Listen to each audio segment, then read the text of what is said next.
This is Dave Toronto. The name of this podcast is called Cut Through the Noise. The intention of the podcast is to provide common sense perspectives and conversations about things like people, business, communication, and a little bit of life. I'll be doing most of them on my own and occasionally bringing on guests like clients and people in my network. So I look forward to doing it. Hope you enjoy it. And if you do, please subscribe and be sure to share with your friends.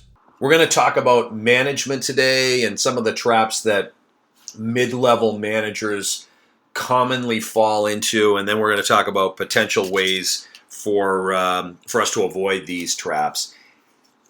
If you're going to get into you're either in management now or you might be considering getting into management. There's a couple of reasons. Some people get into it because they just love leading and developing other people. They believe that deep down, if they were to have more influence, that they could really improve the quality of the work environment or the growth potential of the company, or they can really make an impact and allow the organization and its people to make progress. And they have all sorts of great reasons and forward-thinking reasons to get into the role.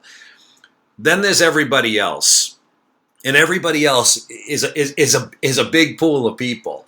These are people that get into management because they think it's a way to no longer do any work. If I can get into management, I don't have to do this anymore. I can get somebody else to do it. Or they get into it because it's a way to make a little bit more money. And then the last negative reason to get into management is you want the title. I need to show that I'm taking on more responsibility. I'm building my resume. My title is increasing as the years go on. And I'm not saying that it's not important, but if that's your reason for doing it, you probably want to rethink your strategy here. Because when you get into management and you realize that it's not that simple. You might get the title, you might get the money, you might even be able to delegate some of the work to other people. But there's a whole host of other things that are going to fall onto your plate. And if you're naive and you don't think through it, you're going to find yourself stuck in between your employees and the people above you. So one of the traps that some of these folks run into, and it's not like I haven't run into it, but I see clients on a regular basis run into it. I talk to friends in middle management, they run into it, is they kind of strip their own power, and they position themselves, not on purpose, but they position themselves more or less as a go-between or a messenger boy, a messenger girl. You're just carrying out the orders of the executive team or the senior management team or the owner. I'm just doing what I'm told. And then you're delivering information to the employees on someone else's behalf. And that only causes the employee population to question what it is that you do. That actually draws more negative exposure to us as a manager.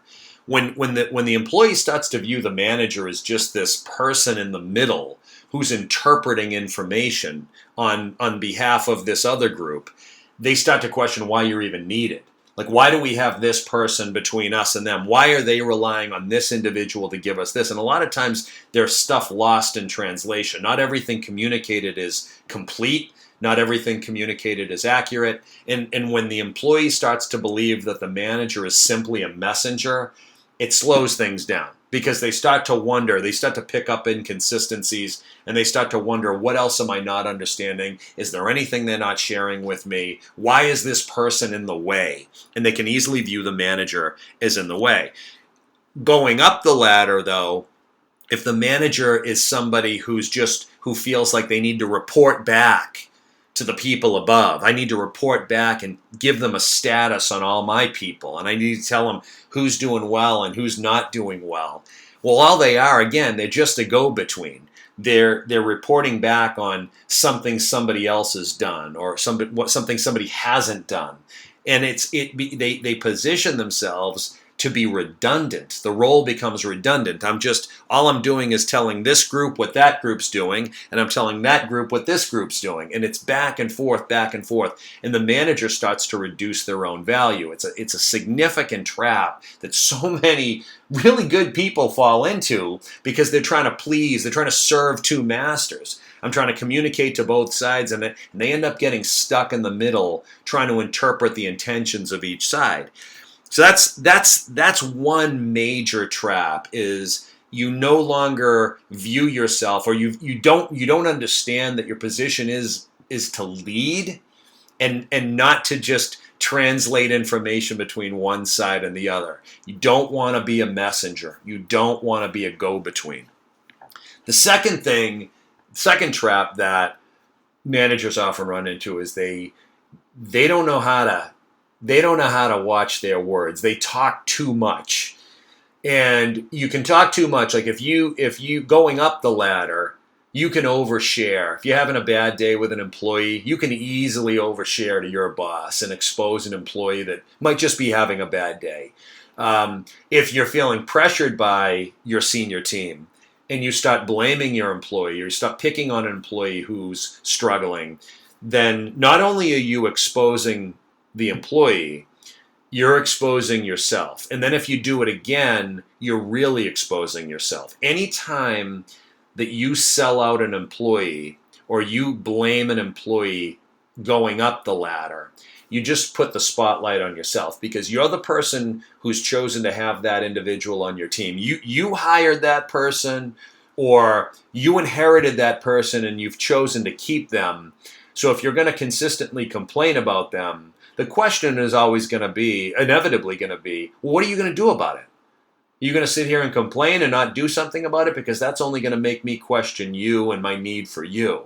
So that's one way in which we can talk too much and get ourselves in trouble as a mid-manager. But the other way is going downhill, is we over-disclose to the employee. Maybe we overshare an opinion that a senior person expresses about a concern with the office. Or maybe a senior person says, hey, why wasn't so-and-so on time today? Or I noticed that so-and-so's had a couple of rough months in a row. Their numbers aren't where I expected them to be. When the manager takes it upon themselves to share that specifically with the employee, the words are now magnified. The typical employee in a company that doesn't have, say, day-to-day interaction with a more senior team can be incredibly intimidated by negative feedback if you overshare that feedback to that individual. If all of a sudden, the CEO makes a comment about somebody, and then that person doesn't even know the CEO, maybe they've never met the CEO, but I say to them, hey, this is what so-and-so said about you, they're really concerned. Well, that employee, a fragile employee who lacks confidence, can send them into a tailspin. Now they're wondering if they're going to have a job. Now they're tiptoeing all around. Now they're paranoid. Like, did you have my back? What did you say in response? Did you explain to them this? So a manager that doesn't know how to manage the message can cause problems going both ways. They can expose themselves and their employees by not watching their words. So what do we do about it? And how do we avoid these things going forward? The first thing I would say to anybody in charge of other people is own your decisions. Take responsibility for your decisions. Even when they're not popular, they're yours. You're not carrying decisions out for anybody else. If you want credibility with your people, and you want credibility with the folks above, then make decisions. Your job is not necessarily to execute everything that your boss wants you to do. Sometimes your boss has a bad idea. I'm sorry for all the brilliant bosses out there, but not every idea you have is a good one.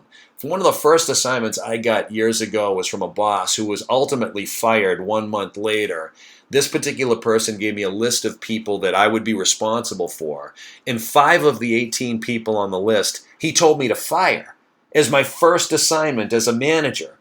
And he said, you've got 2 weeks to get rid of these people. Go meet all of them, get rid of these 5. 2 weeks later, I did. I met everybody. I came back. I called them up. I said, I've got good news. I got bad news. The good news is I met everybody. The bad news is I'm not firing anyone.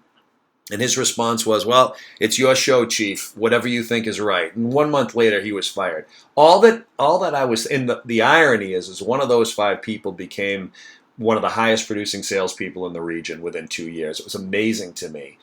But what was crazy in my mind is his first assignment to me was go clean up 5 mistakes, in quotes, that we never cleaned up, that we chose not to address. We're handing them to you. You go fix it, having never managed anybody before. Unbelievable. So I own my decision there by saying I'm not going to do it. And if you want to fire me for not doing it, then fire me for not doing it. Too bad. I'm not going to go clean up a mistake that I didn't make until I understand it further. So it's okay to own the decision that way. The other place to own the decision is not everything the company chooses to do is going to be popular with the employees. But don't blame the company for an unpopular decision. Don't define it as popular or unpopular. When the decisions are made, make them and live with them and live through them. If you have to fire somebody or you decide to put somebody on a performance plan, it's never because your boss told you to do it. Never defer above. I'm only doing this because I don't want to do it. I was told to do it. I feel badly about this. Don't sit with an employee and sell out your boss for a decision that you should have made all along. Own your decision. Never let your employee think that you're doing something because you were told to do it. Own your decision. The second thing I would say, watch your words. I'm not big into words matter. In fact, for the most part, I would say the only thing that matters is what we do. I don't care what we say. But in this case, when it comes to managing people, if your people aren't used to being around senior people, and they have a fragile perspective on their status in the company, you got to be careful with what you choose to share with them. If a senior person is in a bad mood or a senior person has a concern and the employee has a fragile ego and they could easily misconstrue the intention of that, it could spiral out of control. So just because a senior person makes a negative comment, if you want to own your decision, watch your words. Say, look, own what needs to get done and talk to them about what needs to get done. Don't necessarily say we have to do this because so-and-so is upset or we've got to change this because this person's mad or this person's concerned. No, it's we are here to get this stuff done and we need to correct it. It's not in reaction to somebody else's request or mood or anything.